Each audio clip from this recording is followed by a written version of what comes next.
Year infrastructure strategy. Charlie, you were going to. Oh no, we're going to get questions first. Would you like Chris? an introduction first? Yeah. Yeah.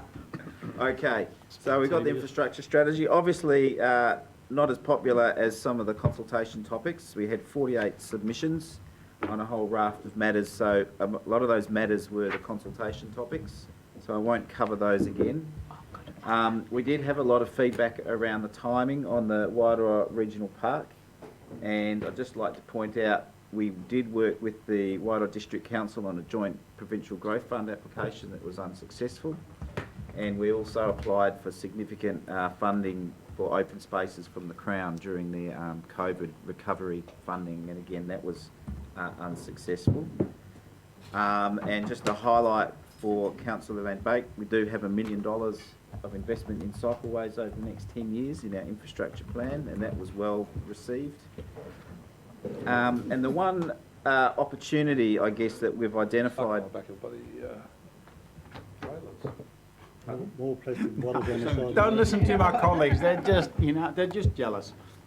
I guess the one... Speak the truth. The one opportunity that we have identified based on feedback on the Wairoa District Regional Park was perhaps an opportunity to bring it forward to year 3. So that would have no impact on our financials. We'd really do just a bit of juggling around within our capital program. So keen to receive any feedback on that opportunity. It's an improvement from 5. Right, questions. Is the question, Yeah, right. And then have you consulted with the Mayor of Wairoa on this? Does he understand what we're doing, and does he agree with it? And is he prepared to send a letter of support? So we've had no specific conversations with the Mayor after his 2 submissions to this council. Craig. Thanks. Point 36 around Te Karamu enhancement. Yep. First of all, just for a noting item, can you please give us a note or more info at our next meeting or something about the fecal tracking work you're doing there? Just that sounds pretty interesting. Yeah, so I think that's the integrated catchment management team are doing that, but we'll bring that back as part of the Te Karamu paper. That's right. Yep. Just the quality of the Karamu has come up. As you know, the words there are very strong and submissions very supportive. That's all. There's nothing new to anybody here. You do note in your response there that a major focus of the tank plan change has been improving water quality, which introduces stronger policies, methods, etc., etc. Now that's been going for about 6 or 7 years, and appreciate hearings are going right now. Are we able to? I think there's a joint aspiration here and in the community to progress things around Te Karamu quickly and deeply and widely, if you like, as well as, but maybe in spite of other processes that might be going on. And so we've kind of got that assurance that I know there's a regulatory process happening, but I think most of us are looking to treasure, or everyone, looking to treasure the water every day. So is there any further comment you make? Because this tank's flowing it down. Look, it is, and it's a regulatory function rather than us being more proactive. So there's a few things happening. One is we had a presentation the other day on the work that Napier City Council and Hawke's Bay Regional Council are doing on the Napier urban streams in terms of understanding the specific water quality spatially across the network. We've also, I think, done a fair amount of water quality information through our science team for the Karamu. But one of the things we could look to doing is replicating that process that we've done with the Napier City Council to understand where exactly those stresses are coming in and what specifically we can do at the point of entry to deal with that water quality. And so that Napier Urban and the Karamu catchment are our 2 priority catchments for a scheme review. And we also have a whole raft of pump stations in that area that we also need to consent. So that's a huge amount of work, and it's a multi-year work program. But I'm thinking we can firm up a bit of a detail around that. The cost of monitoring alone is in the hundreds of thousands of dollars as a first step. So we can bring something back to the EICC committee probably around our consenting program for our pump stations, a little bit about the work that we'll be doing reviewing catchments, because it's going to be more than just their performance in taking water away. We increasingly need to look at the water quality, and at the moment, particularly with some of our schemes, we simply don't have water quality limits on our schemes. Sure. So, okay, so we look forward to, there's a review of coming in the next environment meeting, I think. So that's more around the Te Kanamu, but what I've just explained is much Okay, much bigger. Yeah, no, that's fine, but when that comes, could just flag, I'll be very interested in the cost of not monitoring for an environmental regulatory organisation to not monitor those things it's in charge of. Thanks. Sheriff? I've got a question.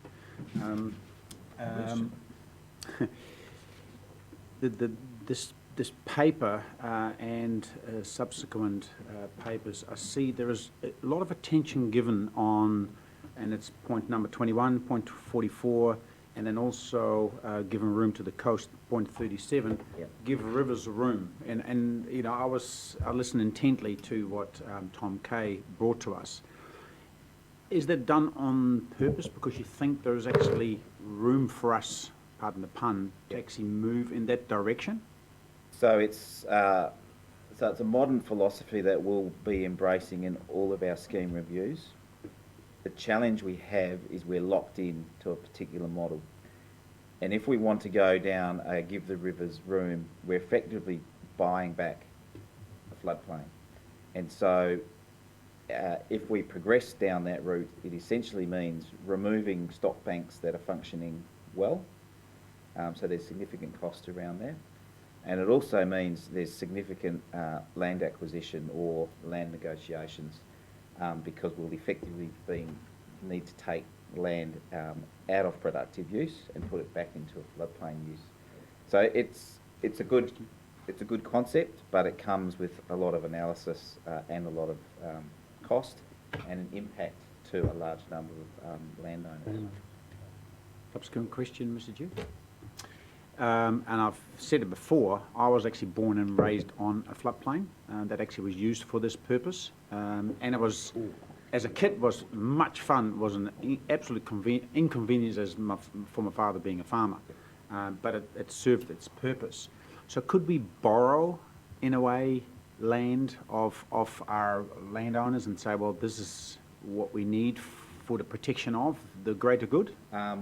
So we could, and that's something we looked at the review of the Heretatonga Flood Control Scheme, and what we found is that mostly that scheme met our level of service we were wanting, which is a 1 in 500 year level of service.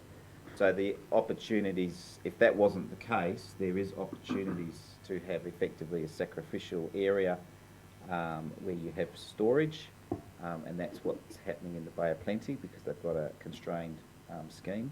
But certainly for the Heretatonga and the timing with the Crown funding, to go down any option that fundamentally changed, the wholesale operation, it didn't make sense to go there, I guess. But we'll look at it on each scheme as an opportunity. It's in our kit of tools to have offline storage where it's appropriate.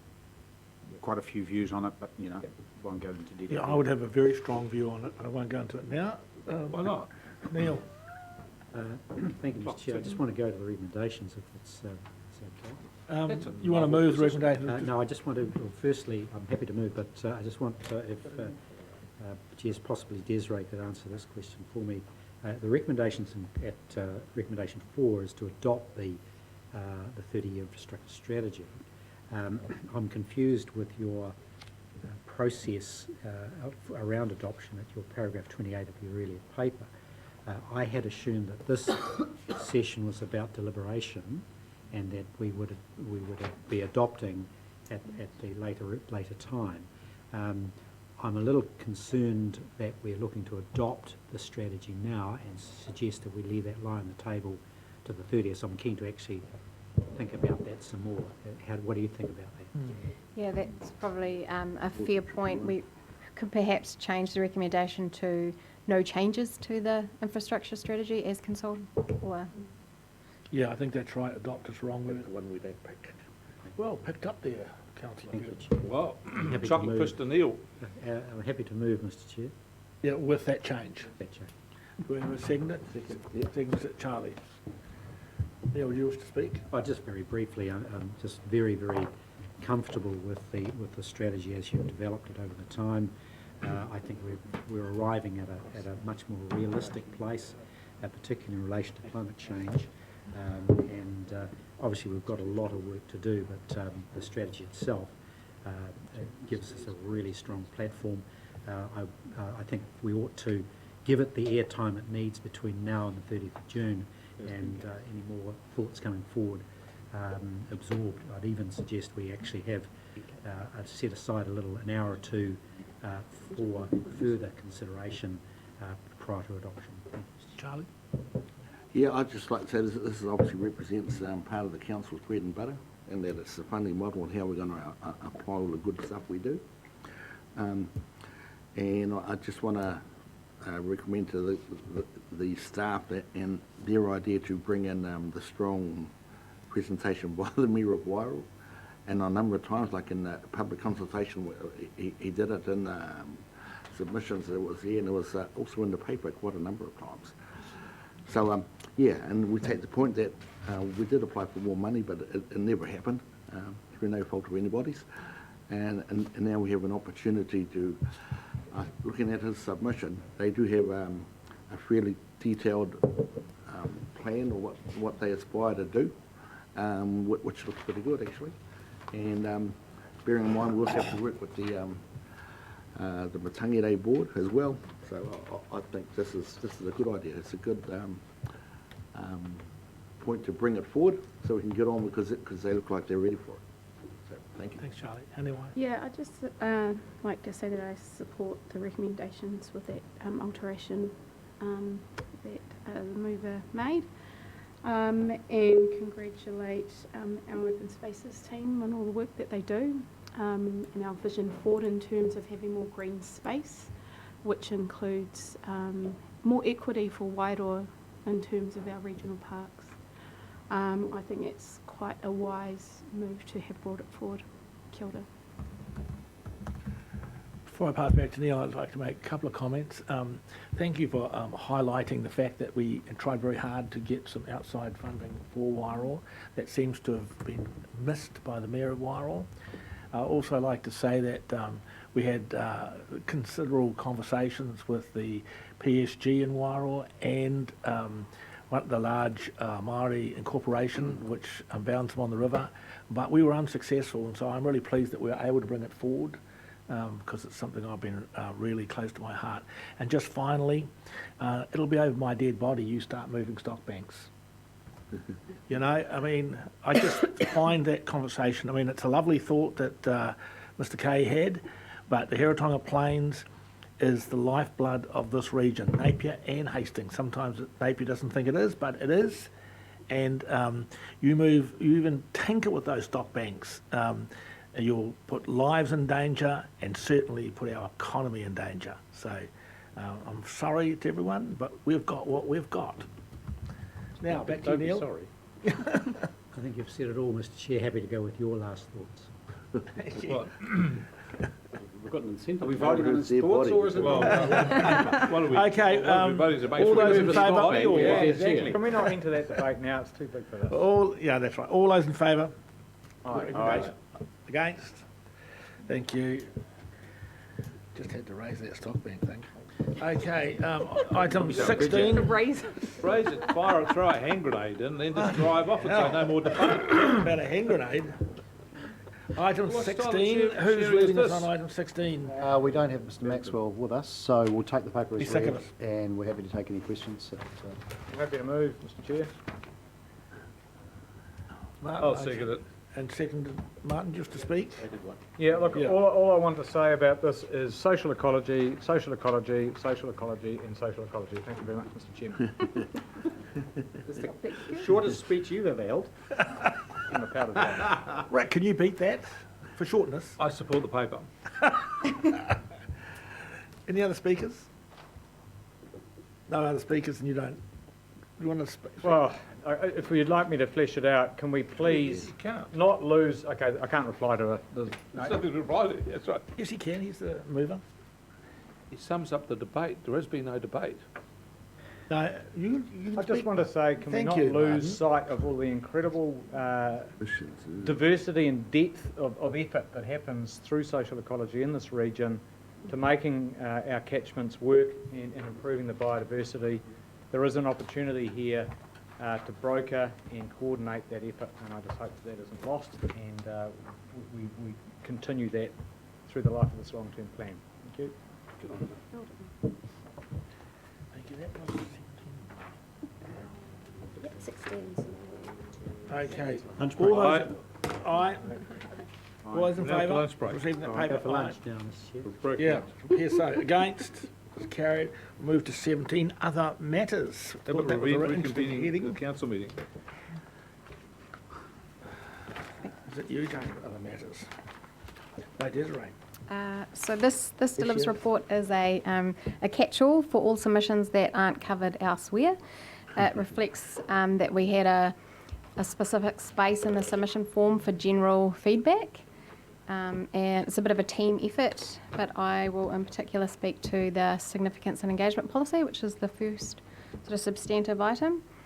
So as you know, we are required to have a significance and engagement policy and included in our long-term plan. Our own policy requires us to review it every 5 years and seek community feedback.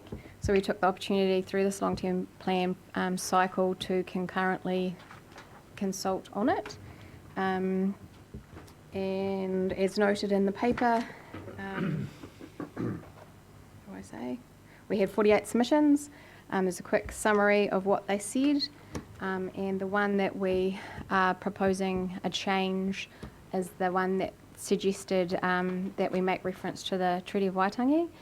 A submitter noted that they thought the significance engagement policy was a founding sort of document and that it, as such, should reference the Treaty of Waitangi.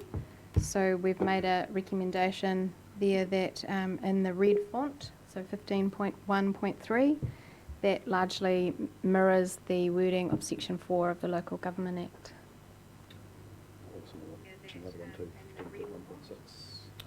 That's And- not in your recommendation, though. Yes, it is. Yes, it is. And the other one that we consulted on was a new criteria around climate change. Questions? Neil? Thanks, Mr. Chair. I've just got a question in regard to what the local government legislation actually says in terms of the obligations of council around the treaty. What in legislation are our commitments? What do the words say? Yeah, I was just looking that up, actually. Maybe two. So there's two aspects. One is that we must provide for opportunities for Māori to contribute to local government decision-making processes. It's the second part of that. And then we must take into account, I think is the wording, the principles of the Treaty of Waitangi in our decision-making. So it does broadly mirror those two provisions that sit in the LGA. I wonder if there's room to actually incorporate those actual words, for example, take into account the treaty Okay. principles. I think I've just looked it up. It says, in order to recognise and respect the Crown's responsibility to take appropriate account of the principles of the Treaty of Waitangi and to maintain and improve opportunities for Māori, That's a better formulation. Yep. It is a bit of formulation. Because just a question, I just wanted to say, how could a decision that we have impact on the principles of the treaty? Should be how much do the principles impact on the decision. That's exactly right. This is complete. So I just think the language that you had before about in accordance with the principles, the one, I think that formulation I would support. So can we just bring back for final adoption a revised Yes. construct rather than trying to wordsmith it now? I agree with that.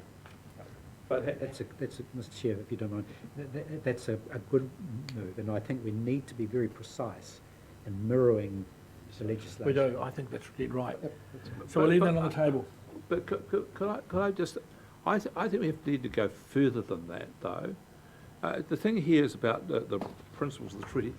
I think what we should be also talking about is building quality relationships, making sure maintaining and strengthening quality relationships between the council and mana whenua. So just about the principles of the treaty is one thing, but I think when we're making these decisions, we need to make sure that we are maintaining our relationships. So this is more around the criteria for significance. Yes, I was just going to make that I'm point. not sure it quite fits here, councillor. And I am hearing a strong steer about anchoring this to legislation as opposed to getting a little bit more adventurous. So I was hoping that we could be, given the decisions we made, I thought these are things are written from a really normally cautious perspective because of legislation, and I was hoping that we could have you look at something a bit more adventurous. Of course have that, but look at something slightly more that we are going to take this another step further. That's my thought. Great. I mean, I think just wise advice, why don't we just push this aside a wee bit and A, fix the wording, but B, that's a significant discussion which I think we're all on board with, but it's a subset of other matters, and it's actually, things about the treaty are a wee bit higher than other matters, and I know you're just referencing that in your paper, so I agree with both points actually, but to give it significance in its own right as we deepen some of our internal wording or something with result of our recent decisions.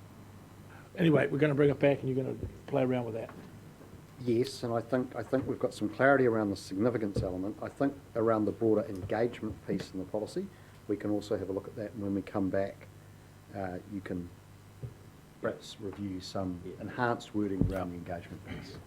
But see, relationships, I think, going back and reviewing this again, if you have a look at it, then I think relationships would fit really well within the criteria for strategic decisions, significant decisions. I hear what you're saying, councillor. We'll come Okay, back. we're going to put that on the table. We're going to move to item 18, financial strategy and funding policy. So aren't you going to have a resolution here? Oh, off you go. Yeah. I want to come back to mine. Yep. So I think that, I'd move, Mr Chair, that we let the recommendations lie on the table On 18, on 18. You need to, well, I would like to be a lot slightly more proactive than that. Yeah, I'd like to move 1, 2, and that 3 be referred, option 3 be referred back to council after revised view, be referred back to council for a decision at a later time. So, we certainly need to have it as part of the adoption. I just note now that recommendation 4 is also preemptive, refers to the other one, adoption, which yeah. of course is not the intention of today's meeting. So, I'm left thinking we should, with respect to 4, have perhaps agrees to consider the revised significance of engagement, a revised significance of engagement policy as consulted on and agreed at the meeting, along with the 2021-2031 long-term. That's it. It's a long year. That's exactly it. Yep. I'm happy to move that. let's go with that. Can we put that in? Yep. Rick, you're going to move that. Move that. Second? I'm happy to. You want to speak to that, Rick? No. We're clear. Nor do I. Nor do you? Anyone wish to speak to that? Getting tired. Neil wants to leave. Okay, all those in favour then? Aye. Against? Carried. 19, fixing the common seal. Just make sure we just... So we haven't had a financial strategy. You're having a shocker, Chair. Just one small minor matter. Financial strategy. Oh, I just skipped over 18. I don't know how I did that. Neither French. You're having a shocker, Chair. I know I'm behind by about 10 minutes, but, okay, What time? financial strategy. I think Rhonda's going to take us through this paper, and Katrina is also here to answer any questions and talk through the Napier Port Harbour Master charges, Yeah. which is noted in the paper. Do you want to start, Rhonda? Sure. I'll take the report as read. Just wanted to note that there were a number of, sorry, I'm just going back to the beginning of the paper, 175 submissions across the financial strategy, fees and charges and revenue financing policy. We did a bit of work around affordability, which is one of the things that was a common theme across the consultation, about 19.5%.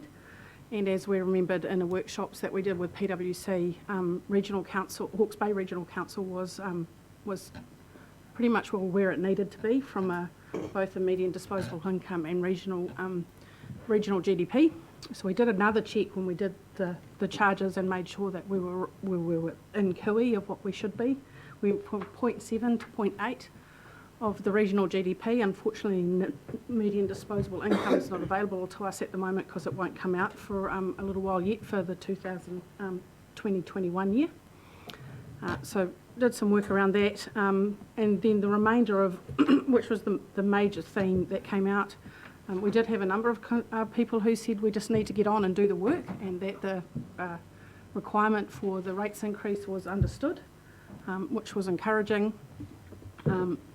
And from a revenue and financing policy and fees and charges, other than the comment around Napier Port, which Katrina will talk to, it was largely in favour of what we were doing. So I'm happy to answer any questions other than the Napier Port question at the moment, which we'll come to in a second, on the paper if there's any.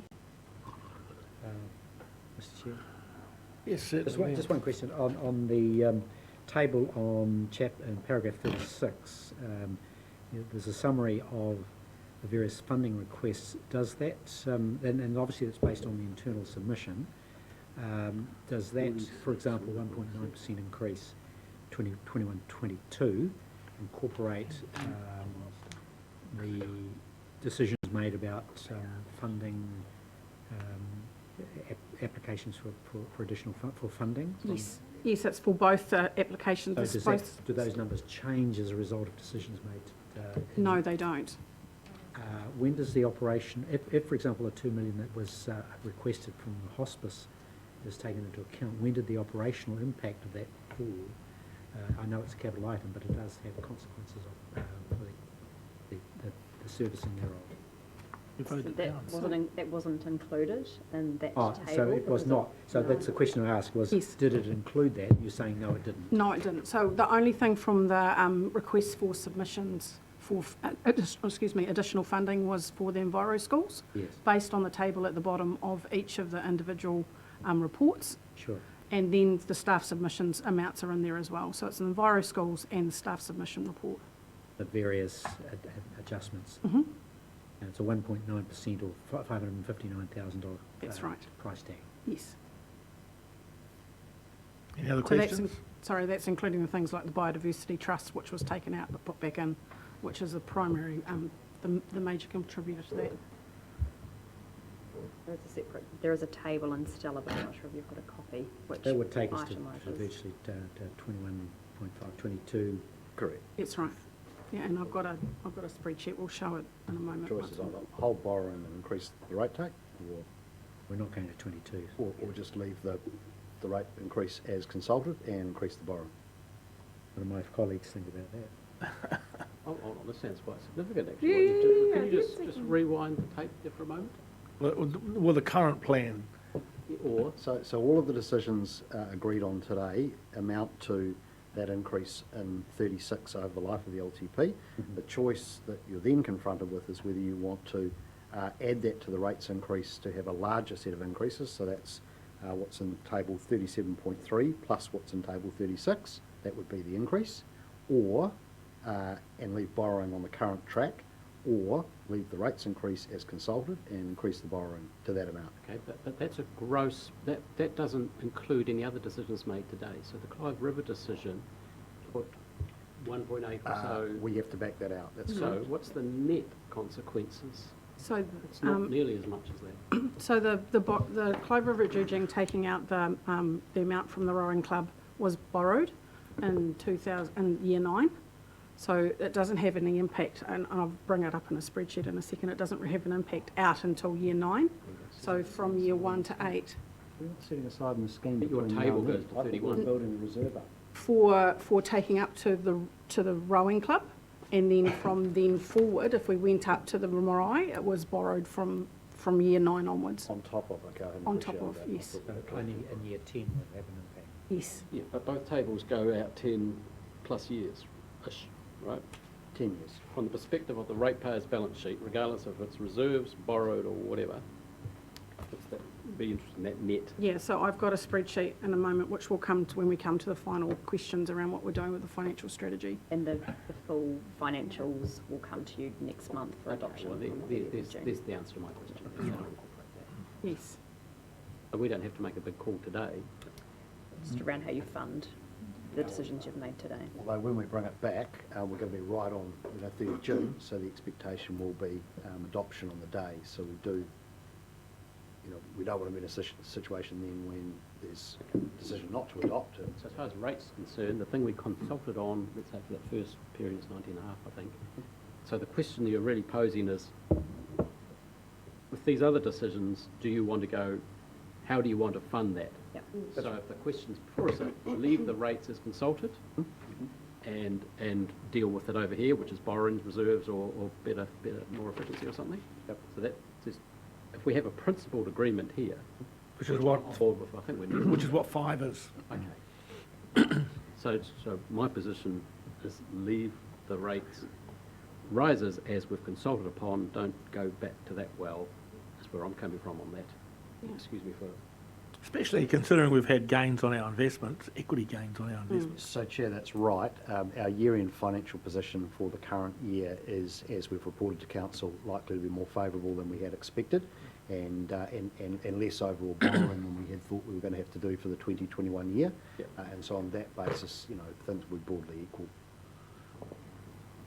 So this is the table that we mentioned in the spreadsheet that Yeah, that's clear. I would run. So ultimately, this is the amounts that we've talked about here, which was the difference for the first 3 years. And if we borrow those so that we stayed at the 19%, this would be the impact on the outer years compared to what it was beforehand. And in terms of that first year, Bronda, the total pre-LTP borrowing, so that's top line, I think that's saying 36 million? No, that's the total rates. Oh, sorry. Yeah. Rates, oh, yes, Yes. sorry, I can't see Yeah. that. So you haven't got the total debt position up on there No. as of the start of the year. Okay, that's just something we have to come back on. Yes. Yeah. Oh, yeah. Yeah. We can fill it once we run through the numbers. The other thing that we can do is actually provide those pre the 30th of June, so people have got time to ask questions. But the suggestion based on the fact of we're wanting to keep the amount of money for the first 3 years at the level of rates increases that we were talking about, we'd borrow those 3 years worth of increases, and then they would come out to later years when we paid that back. So that's helpful guidance from, I think, our appetite is don't change rates-wise what we consulted upon and Increase the borrowing. the favour of the route. But Craig, will you move 1 to 5 then? Well, I do have a probably question on the just need port side of things though, Yep. but we haven't heard about the port side of things yet. If you want, I can just go straight to the question if you want. Yep. Just the port, listening to when the port submitted, I just couldn't work out quite how we were so far apart, where our documents had like 3 cents a tonnage or something, and Tauranga was, I don't know, we were like $3 a tonne and they were 17 cents or something. So I figured that I was missing something, we dropped the decimal point. Now, I understand you've gone back and going to have another look at things here, 60% of the fixed costs, the annual costs, okay, and it's an annual review, okay. But how did we start so far apart? I don't think we did. Okay, I think, through you, Chair, I think the port got their calculations wrong in the submissions that they made to us slightly. And so we have gone back. You're live on camera here. This is. I understand that. There's only 5 watching. There's only 5 watching. You'll be right. They'll watch it tonight, though. So just, well, I can just be don't- very clear about it. I don't want to actually, because I don't want, so basically It's there's in an the administrative report. error. It's in the report, and so what we've set out is that currently Bay of Plenty charge, which Yeah. is, they're referring to $11.65 per thousand Yep. gross tonne, which is the equivalent of 1.2 cents per gross tonne, compared to ours of 3 cents Yes. per gross tonne, not $3, as mentioned in the Napier Port's verbal submission. Decimal point was 2, I So, did inquire in about terms this, of but- responding to that, though, to give the port certainty about what their charges would be, we have recommended going to the fixed charge. You'll recall that in the submissions from the port, they noted that 60% cost to them as opposed and 40% public they agreed with. And so on that basis, they'll have a fixed fee that they will be required to pay, and then that will be amended year on year through the annual plan process. Sure, so well done to you and your team and the finance team for being more accurate about your non-core business. Chair, perhaps I'd just add that we thought we were being helpful in proposing a tonnage-based charge because we assumed that would be easier to pass on to the freight owners and the shipping companies, and would also provide something of a buffer for the port, given the variable nature of volumes through the port. But they, for their own reasons, presumably have decided they would prefer just a fixed charge, which is more simplistic, I guess, from a budgeting point of view for them. Either way, we're comfortable that we'll collect the revenue we need to. Chair, I move 1 through 5. 1 through, right through, including 4. 1, 2, 3, 4, 5. Yep, thank you. Do we have a second? Just joking. I'll second that. Right. I don't wish to speak either. Do we have any other speakers? Just very, very briefly, Yep. Mr. Chair. It's a difficult thing to do to lock in play 10 years worth, and the average rate increase year on year is around the 9% mark year on year. 10 years. What's that? 3, 4, 5 times the rate of inflation.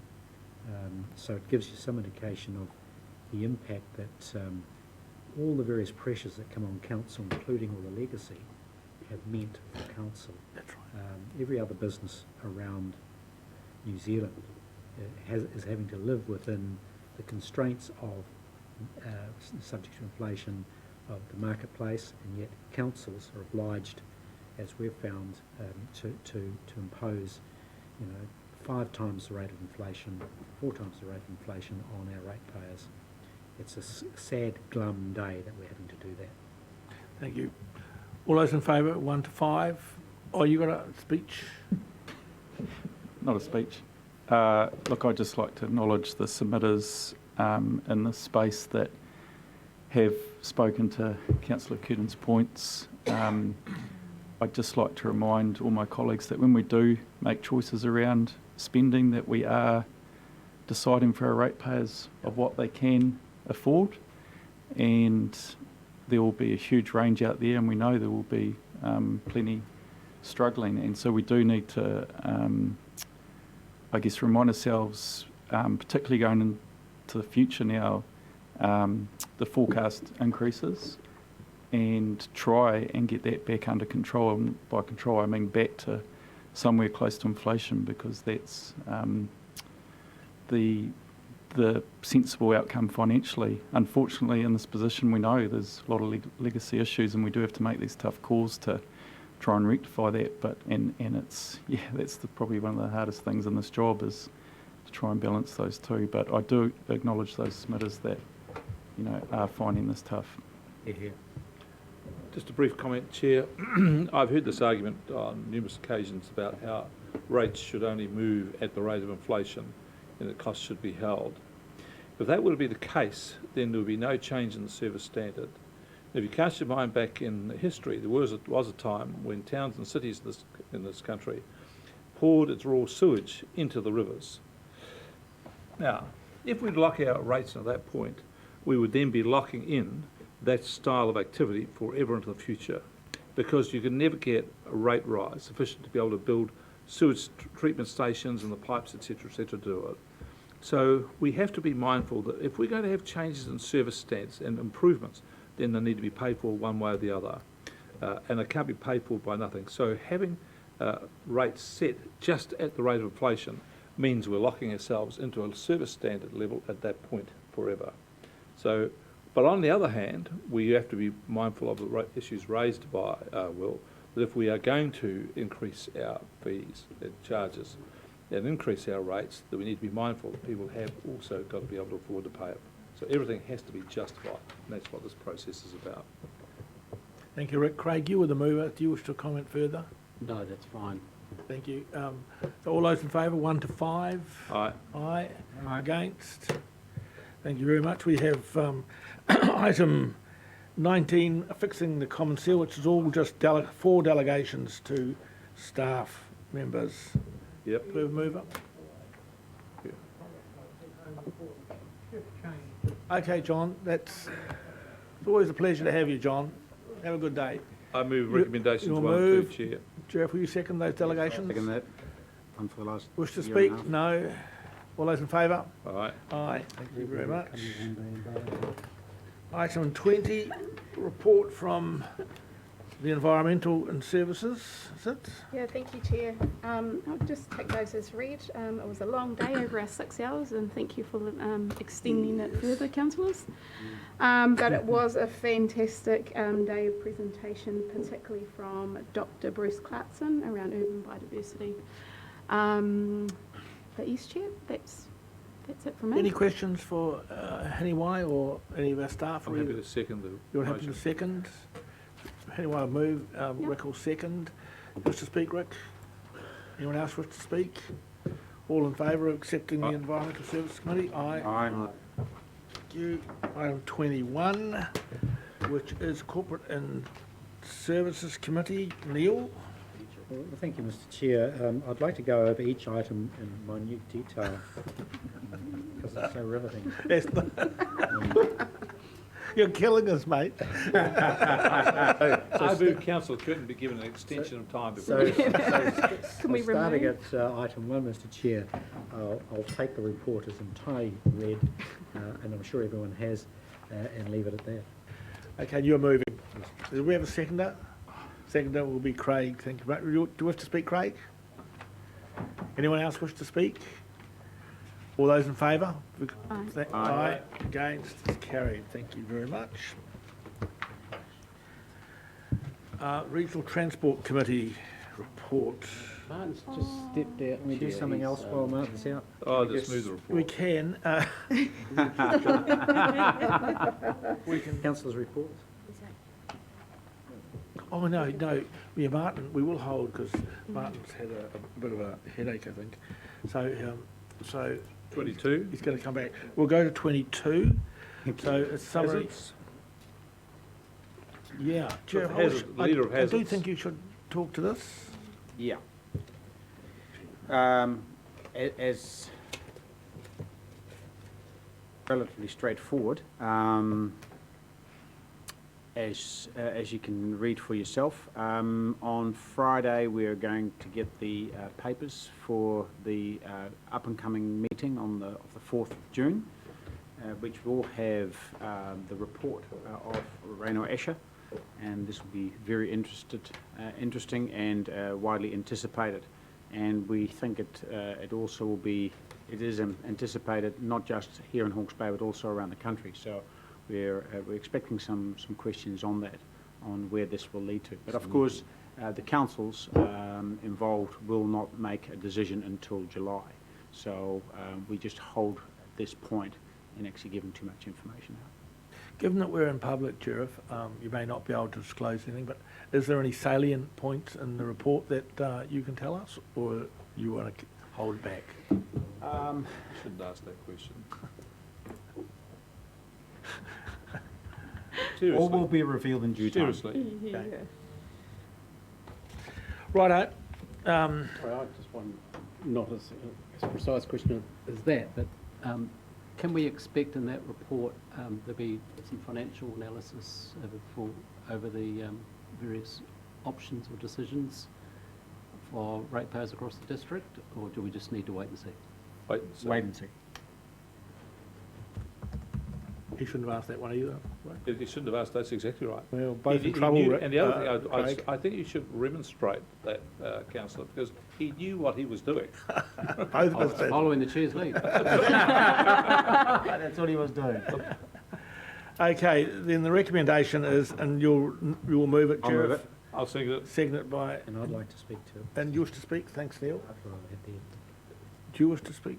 No, no further comments to be made. Well, just very briefly, Mr Chair, I would urge councillors to go online to newspapers over the past few days, particularly in regard to the storm raging and rage up in the northern part of the east coast, from Whitianga, Coromandel, right down to Bay of Plenty, just to see the realities that we face. And I'm really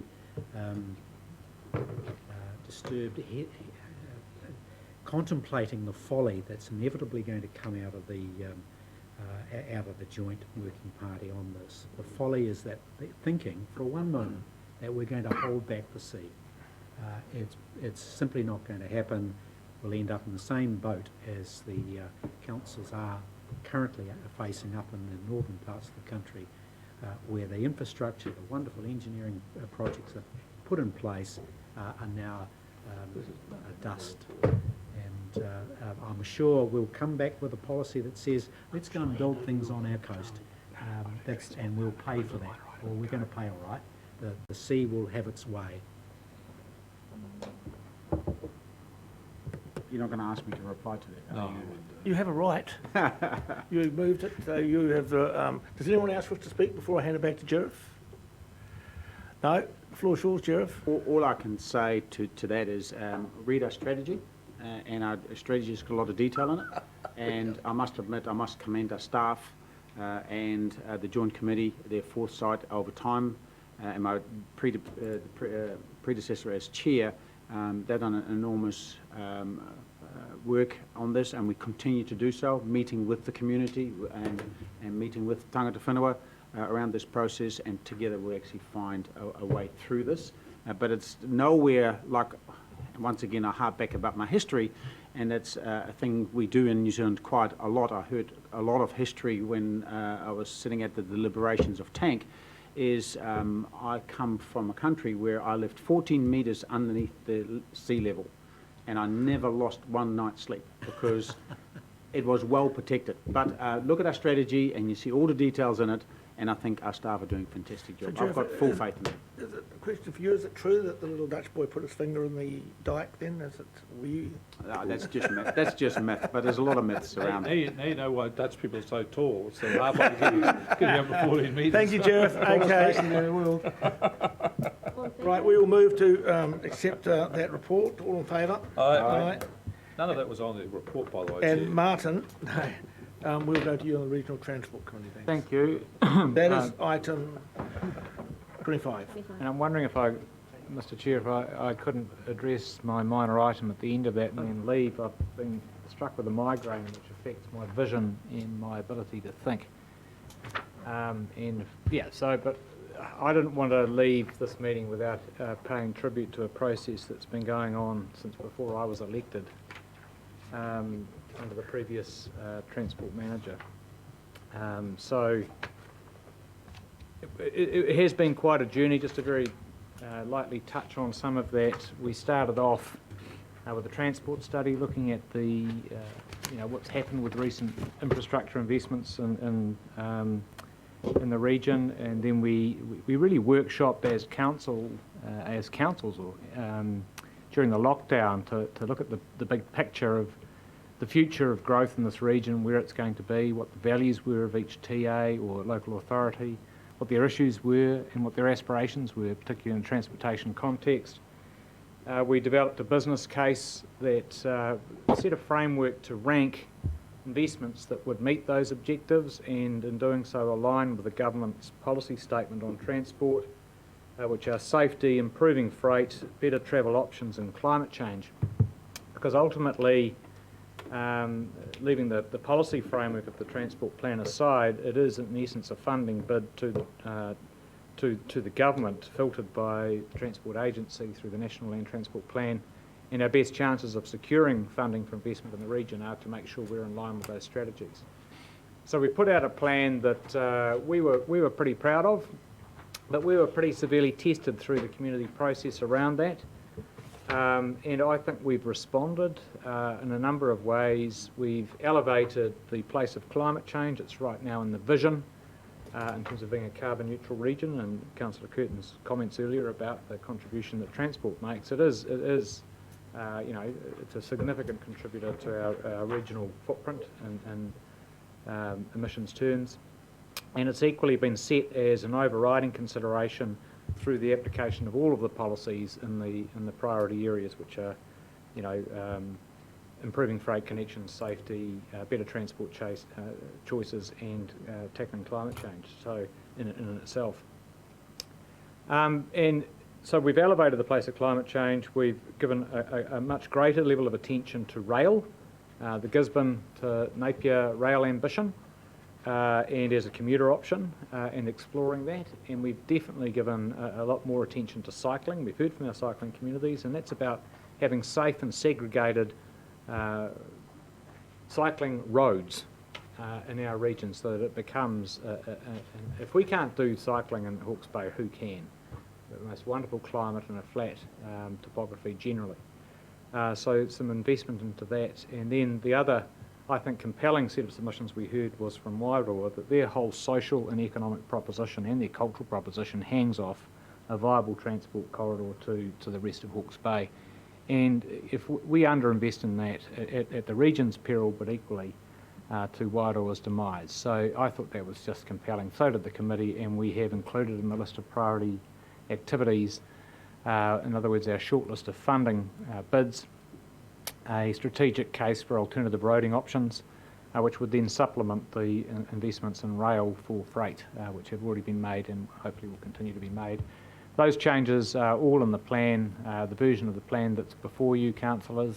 It's been through that journey. I commend it, and I do think it's a reasonably honest and response to the submissions from our community. Thank you, Mr. Chairman. Thank you. Charlie, will you second it? Yes, yep. Would you like to speak? No, I actually would like to just congratulate the chairperson on picking up on that point about Wairoa and making sure that it got put up the priority list, so it's in the program. So. Thank you. Jerv? Yeah, I would like to congratulate the chair as well, plus the committee.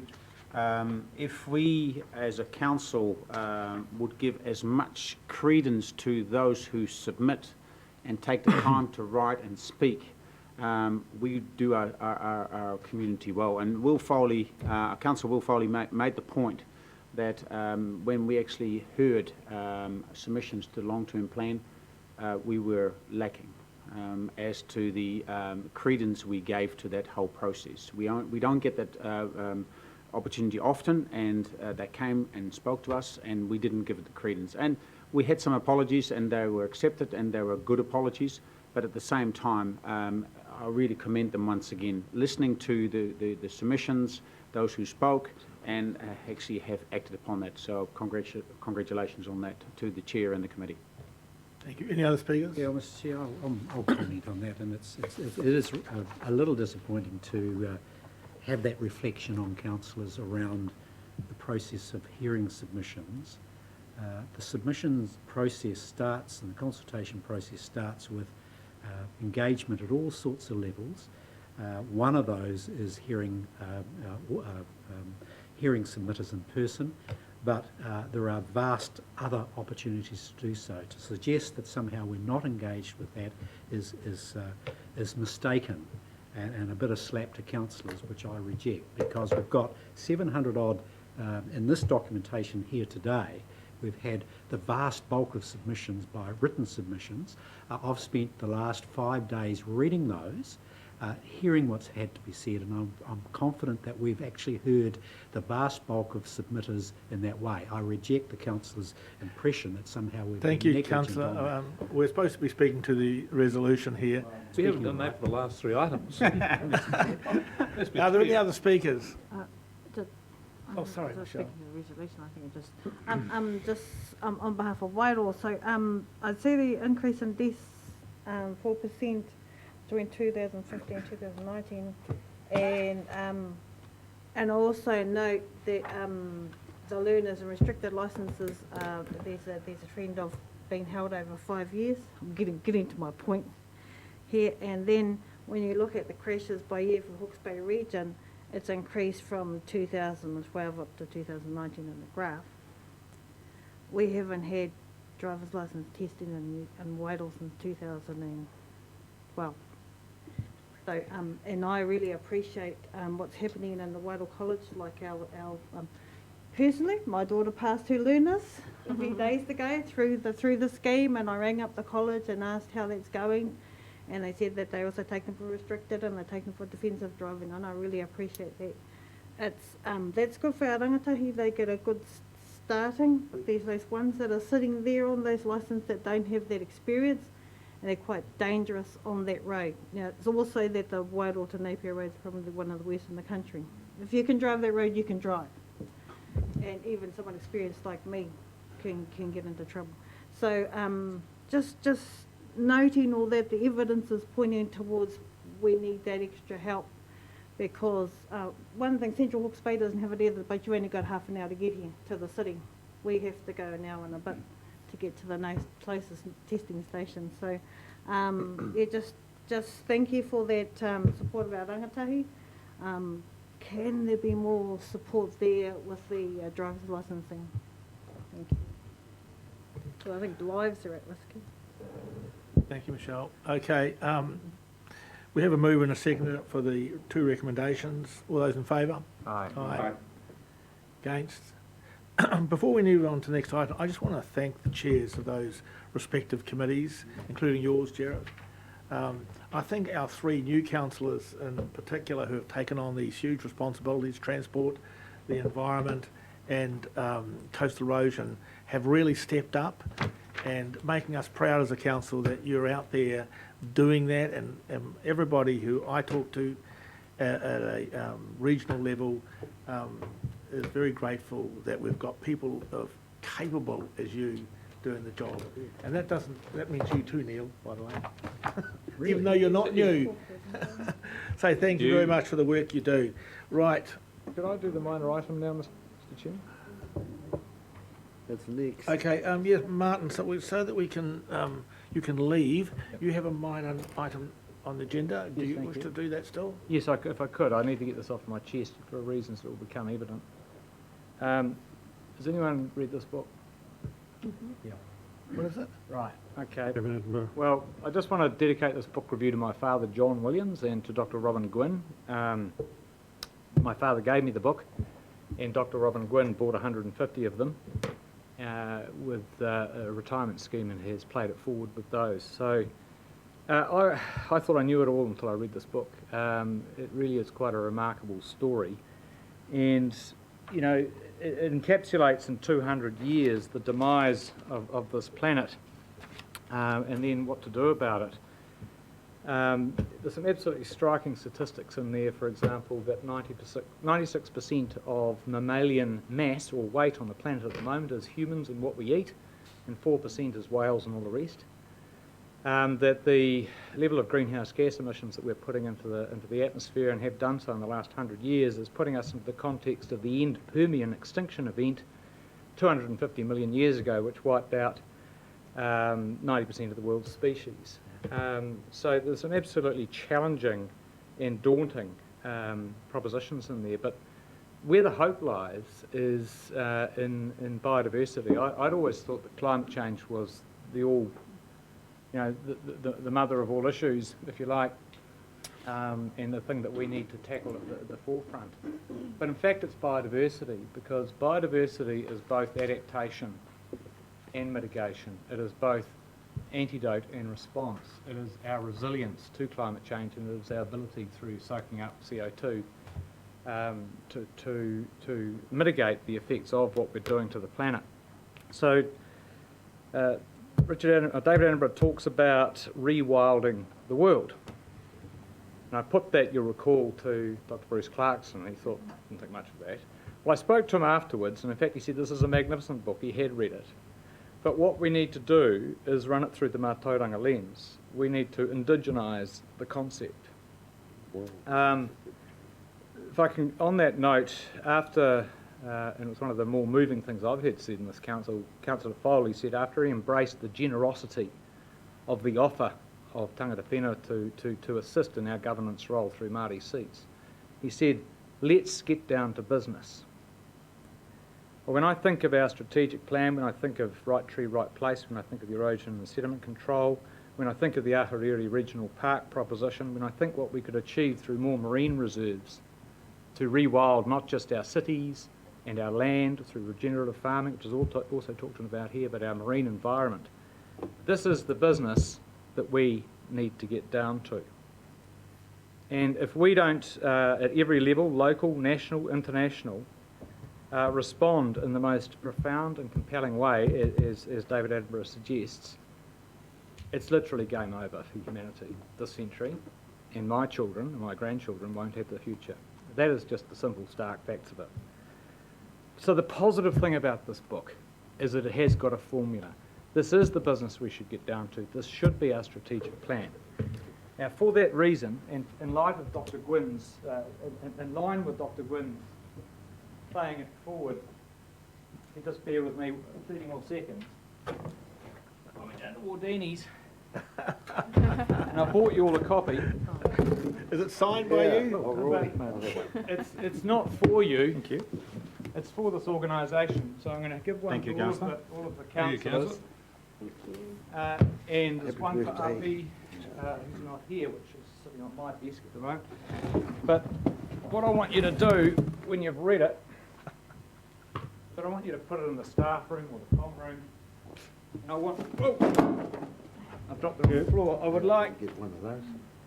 all of our organisation to have an opportunity to read this book and pass it on, because this book must be read. So thank you, Mr. Chairman. That is my... Thank you very much, Martin. And who hasn't got a copy? It's mine right. Happy, and there should be one. Mine right. There should be one spare. Well, that's right. I've had these before. Thank you, Martin. With That's that, wonderful. I may go and put my head. Yeah, and don't to you go rest. back to work. No, I'm not. Okay, well, thank you very much, Martin. And this is a wonderful gift, and I'm going to get you to sign it later on. Okay. You're starting the trend, you know. Now, councillors, we will stay on minor items, so and then we'll go back, because I don't think we had any council reports anyway. But Sheriff, Mahu. So I won't be quite as as gifting as Martin is. During the hearings of the Maui constituencies, we had Cheryl Allen speak to us, and we could all see that she was labouring while she spoke, and that is because she actually has level 4 lung disease, so that's serious. But she really spoke to us from the heart, and we took credence, and Rex and myself made a promise that we would meet with them and listen to their issues that they have in the Oahu marae. We've done that, and we were thankful that Rick offered his whare, quite a whare it is, because and he had the fire going. It was fantastic, and all the rooms were full here, and that was for a reason, because we had to have it at Rick's. And so we had food, and we had coffee, drink, and it was a really good time. It was a common ground for them as well. We had it, I think, in the ballroom, where they had been for many a party in the past. Craig Foss was there as well. And we listened to the issues they had. The issues weren't adversarial, they actually were very positive. They appreciate what the community already had done around them regarding spray drift. Spray drift was the issue of the day. And we made an agreement with them that we would actually help them in finding a solution. And so yesterday, Rex and I met with the growers around the marae. They all attended, and a few even that didn't need to be there were there as well, because they're in that community. And it was said by one of the growers that I'm as much of that community as the marae is. And he had some issues in the past, and he told us some really funny stories, how he sort of worked out those issues. But it was a common ground that they shared. So now we are going to formulate a community plan, a marae plan, community plan, And instead of actually call it spray-free or spray drift-free Omahu, we think we're talking about clean air. Because it's not only about sprays, it's also about smoke, it's also about dust, and it's also about a few other things that we think we should be dealing with. And I think we possibly will brand it. Already had a discussion with Drew, and I think we as a council can really support this. And it will be something that we would like to brand in a way that other communities within the Hawke's Bay region would like to come on board and have something similar in place, where small communities and those who work, because often we hear, and I can hear it at the tank deliberations, that there is the us and them between the communities and the private sector. But here we actually saw two groups that are more than willing to work together and see themselves as one community. And that's what we want to do. We want to bring them together and be proud of who they are and what they do, and listen to each other. Communication is going to be very important, and there's now we've got technology that we can use and we will be using. So watch this space. Thank you, Sheriff. That's good. Excellent. Rick? I've been wandering around the Rohi, as you do, and I noticed that as I go that there are more houses creeping out and creeping out and creeping out. And it seems to me that we are responding to the housing crisis by simply finding sections, building houses. Not anything particularly wrong with that. But on the other side, we have this issue of the soils need to be protected. And I'm finding this incompatible, actually, that here we are in the housing crisis, we're just still building houses on sections. So what I would like to know from our illustrious HPUDs, when are we going to have a change in thinking where we are going to create accommodation living spaces for people going up rather than simply going out? I just cannot believe that we can't do this. Every other city in the world has people living on multi-levels, but in Napier and Hastings we all seem to think we have to live on a section with a house. We just can't continue this. We need to have a change in thinking. So I would like to have a report from HPUDs and a report from the next time you meet the Chair with the mayors of Napier and Hastings, as you do, and James, the Chief Executive. So what are we doing to change the way in which we think about accommodation on the Heretaunga Plains? When are we going to get a start of having accommodation going up and a stop to it going out? Thank you, Rick. Right. No, first we're just going to 23. We had no councillor reports, did we? Because we were putting them onto the... Yes, John? I'm sorry, Mr. Chair, can I bring up a minor item, please? Yeah, sure you can. Cool. It's just, I went to the Wairau long-term plan consultation, community consultation last Monday night, and one of the constituents hit me up as the representative councillor from the ward, and spoke about they wanted to investigate how the actual Pyro flood scheme is funded or targeted, the targeted funding that's applied for it. So I don't know too much about it just yet, and I was yes, I am actually going to talk to the guys about it and investigate it, and because he just seems to think that probably needs to be reviewed about how it's funded and what its purpose is for. Because yeah, he has a different view of how the place floods and the reason certain dikes were put up and which places have been protected and which haven't. I think that there's probably questions we should be looking to answer.